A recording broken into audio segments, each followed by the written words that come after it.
ನಮಸ್ಕಾರ. ಸಮಸ್ತ ವೀಕ್ಷಕರಿಗೆಲ್ಲ ಲಲಿಸು ಚಾನಲ್ಗೆ ಸ್ವಾಗತ. ಇವತ್ತು ನಾವು ಕೊಬ್ಬರಿ ಬರ್ಫಿ ಹೇಗೆ ಮಾಡೋದು ಅಂತ ನೋಡೋಣ.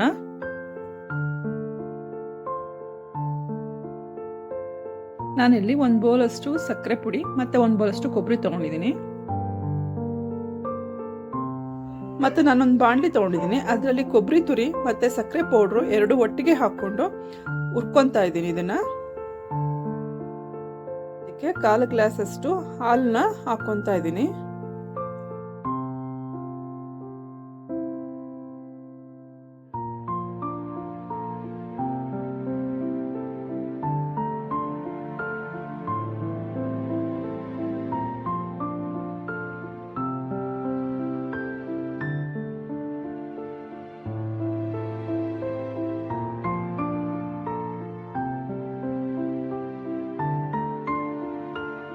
ಇದನ್ನ ಫ್ಲೇಮ್ ಮೀಡಿಯಂ ಅಥವಾ ಲೋ ಅಲ್ಲೇ ಇಟ್ಕೊಂಡು 10 ರಿಂದ 12 ನಿಮಿಷಗಳ ಕಾಲ ಇದನ್ನ ಹುರ್ಕೋಬೇಕು.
ಈಗ ಇದಾಗಿದೆ.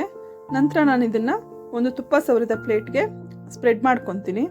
ಸ್ಪ್ರೆಡ್ ಮಾಡಿ ಇದು ಗಟ್ಟಿ ಆಗೋದಕ್ಕೆ 30 ರಿಂದ 45 ನಿಮಿಷಗಳ ಕಾಲ ಬೇಕಾಗುತ್ತೆ. ನಂತರ ಇದನ್ನು ನಾವು ಯಾವ ಶೇಪಲ್ಲಿ ಬೇಕೋ ಆ ಶೇಪಲ್ಲಿ ಕಟ್ ಮಾಡ್ಕೋಬೋದು. ಈಗ ಕೊಬ್ಬರಿ ಬರ್ಫಿ ರೆಡಿ ಆಗಿದೆ.